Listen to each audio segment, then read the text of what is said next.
আসসালামু আলাইকুম। তারেক জিয়ার অগ্নি পরীক্ষা। আজকে থেকে তারেক জিয়ার অগ্নি পরীক্ষা শুরু হলো, যেহেতু বেগম খালেদা জিয়া আজকে শুধু রাজনীতি না, আজকে পৃথিবী থেকে বিদায় নিয়েছেন। বিএনপির নেতৃত্বের থেকে শুধু না, উনি একেবারে সবকিছুর ঊর্ধ্বে চলে গেছেন। আজকে থেকে শুরু হলো তারেক জিয়ার দ্বিতীয় ইনিংস। এতদিন বেগম খালেদা জিয়া অসুস্থ থাকলেও মানুষের একটা আস্থার জায়গা ছিলেন, নেতাকর্মীদের, সমর্থকদের, দেশের মানুষের। বেগম খালেদা জিয়াকে সকল দলের মতের মানুষ বিশ্বাস করত। আলাদা দল থাকতে পারে, আমাদের দেশে আলাদা অনেক দল আছে, অনেক মত আছে, অনেক পথ আছে, কিন্তু বেগম খালেদা জিয়াকে সবাই সম্মান করতেন, বিশ্বাস করতেন। যে দলেরই হন, যে মতেরই হন, উনি ওনার মত লালন পালন করতেন। কিন্তু বেগম খালেদা জিয়াকে একজন ভালো মানুষ হিসেবে, সৎ মানুষ হিসেবে, একজন দেশপ্রেমিক হিসেবে মানুষ জানত। সেই সম্মান, সেই ভালোবাসা দিত মানুষ, সেটা বেগম খালেদা জিয়া ওনার পুরো রাজনৈতিক জীবনে পেয়েছেন। সেটা উনি অর্জন করেছেন ওনার কর্মের মাধ্যমে। উনি তিনবার বিরোধী দলের নেত্রী ছিলেন, তিনবার দেশের প্রধানমন্ত্রী ছিলেন। এই যে দীর্ঘ সময় বাংলাদেশে বিএনপির মতো একটা দলকে নেতৃত্ব দিয়েছেন এবং ওনার নেতৃত্বে অনেক জনপ্রিয়তা অর্জন করেছে। শহীদ প্রেসিডেন্ট জিয়াউর রহমানের নেতৃত্বে অনেক জনপ্রিয়তা অর্জন করছে। তার ধারাবাহিকতা বেগম খালেদা জিয়াও ধরে রেখেছেন, ওনার নেতৃত্বেও বিএনপি একইভাবে জনপ্রিয়তা অর্জন করছে। তারই ফল 1991 সালে বেগম খালেদা জিয়া ক্ষমতায় আসেন।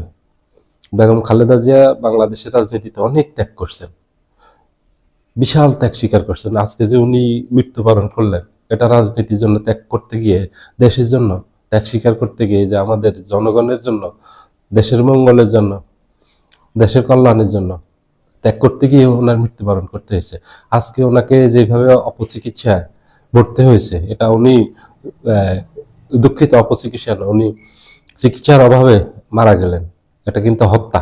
শেখ হাসিনা এটা দায় এড়াতে পারবে না। শেখ হাসিনা ওনাকে চিকিৎসা নিতে দেননি। চিকিৎসকরা বলেছেন ওনাকে বিদেশে চিকিৎসা নেওয়ার জন্য, এই চিকিৎসা বাংলাদেশে নেই, কিন্তু শেখ হাসিনা দেননি। শেখ হাসিনা দেননি প্রতিহিংসার বশবর্তী হয়ে।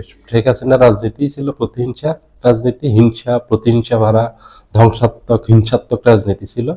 শেখ হাসিনার প্রতিহিংসা শিকার হয়েছেন উনি। উনি শেখ হাসিনার প্রতিহিংসার কেন শিকার হলেন?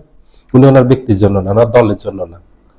উনি চাইলে খুব সুন্দর জীবনযাপন বাংলাদেশেও করতে পারতেন, দেশের বাইরেও করতে পারতেন। শেখ হাসিনা চেয়েছিল উনি বাংলাদেশে থাকলেও থাকুক, বিদেশে যদি চলে যেতে চায় যাক, কিন্তু রাজনীতিতে কোনো কথা বলতে পারবে না।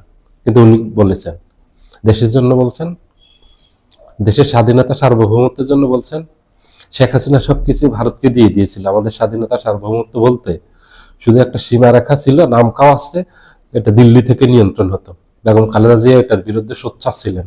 ওনার সারা জীবন উনি ভারতকে কোনো ধরনের ছাড় দেননি, আপোষ করেননি ভারতের সাথে।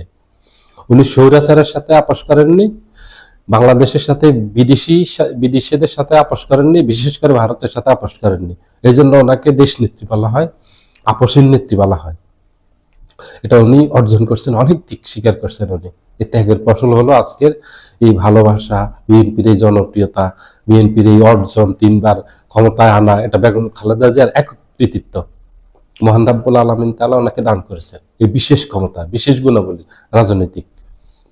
এটা এটা বেগম খালেদা জিয়ার নিজের কর্ম দিয়ে মানুষের এই যে ভালোবাসা আজকে যা দেখতেছেন, এটা উনি অর্জন করছেন।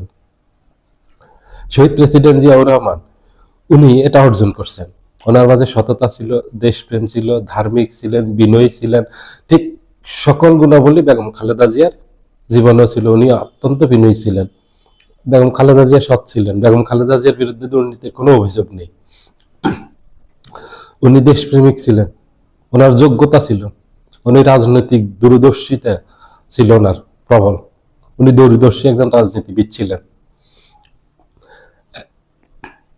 একজন রাজনীতিবিদের বড় গুণাবলী হলো দেশের জনমত গঠন করা, নিজের পক্ষে আনা, যেটা বেগম খালেদা জিয়া পেরেছেন। 18 কোটি মানুষকে এক করতে পেরেছেন উনি। আমাদের দেশের মেজরিটি পার্সেন্ট মানুষ ওনার পর সন্তুষ্ট ছিল। ওনার পুরো রাজনৈতিক জীবনে প্রতি সন্তুষ্ট ছিল, কারণ কোনো রাজনৈতিক জীবনে কোনো কলঙ্ক নেই, কোনো দাগ নেই, কোনো কালো দাগ নেই, কেউ বলতে পারবে না। এমন এমন রাজনীতিবিদ খুবই বিরল আমাদের দেশে। শহীদ প্রেসিডেন্ট জিয়াউর রহমান একজন,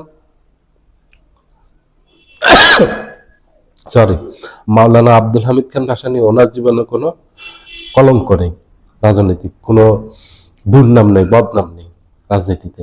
সেটা ঠিক একই শহীদ প্রেসিডেন্ট জিয়াউর রহমান এবং বেগম খালেদা জিয়া একই, ওনার কোনো দুর্নাম বদনাম নেই, কলঙ্ক নেই, কোনো ধরনের দুর্নীতির অভিযোগ নেই, এক কথা কোনো বিতর্কের ঊর্ধ্বে রাজনীতি করে গেছেন, মানুষকে সম্মান করছেন, রাজনীতিবিদদেরকে সম্মান করছেন, দেশকে ভালোবাসছেন, বাস মানুষের মনে স্থান করে নিয়েছেন। মানুষের মনে স্থান করে নিতে হয় কর্ম দিয়ে। এখন তারেক জিয়া কি পারবে? এখন যে জনপ্রিয়তা দেখতেছেন এগুলি সব শহীদ প্রেসিডেন্ট জিয়াউর রহমান এবং বেগম খালেদা জিয়ার অর্জন। তারেক জিয়ার অর্জন কি? উনি কি এই জনপ্রিয়তা ধরে রাখতে পারবেন? এই যোগ্যতা ওনার আছে? উনি যদি বেগম খালেদা জিয়ার রেখে যাওয়া বিএনপিকে ধরে রাখতে না পারেন ওনার কর্ম দিয়ে, শহীদ প্রেসিডেন্ট জিয়াউর রহমান যে কর্ম দিয়ে বিএনপিকে এগিয়ে নিয়ে গেছেন, বেগম খালেদা জিয়া তার ধারাবাহিকতা রক্ষা করছেন, তারেক জিয়া কি তার ধারাবাহিকতা রক্ষা করতে পারবেন? যদি না পারেন, বিএনপির পতন অনিবার্য। কারণ ওনার নেতৃত্বের গুণাবলী এখনো বিকশিত হয়নি, প্রকাশিত হয়নি। মানুষ ওনার থেকে তেমন শহীদ প্রেসিডেন্ট জিয়াউর রহমানের যে যোগ্য ছিলেন, বেগম খালেদা জিয়া যত যোগ্য ছিলেন, এগুলি কিছুই ওনার মাঝ থেকে পায়নি। এখন দেখতে চায় মানুষ, কারণ এখন কেউই নেই। শহীদ প্রেসিডেন্ট জিয়াউর রহমান নেই, দেশনেত্রী বেগম খালেদা জিয়া নেই। এখন ওনাকে বিএনপির হাল পুরোপুরি ওনার উপর, ওনাকেই ধরতে হবে। এখন উনি যদি যোগ্যতার সাথে যদি পরিচালনা করতে না পারেন দলকে, তাহলে ব্যাপক ধস নামবে জনপ্রিয়তায়।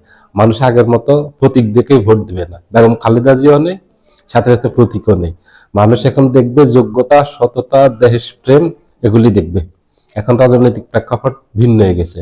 বেগম খালেদা জিয়াকে আমিও ভালোবাসি, খুব ভালোবাসি। শহীদ প্রেসিডেন্ট জিয়াউর রহমানকে খুবই ভালোবাসি, আমি খুবই সম্মান করি। ওনাদের প্রতি আমার সম্মান, ভালোবাসা আমি যতদিন জীবিত আছি থাকবে।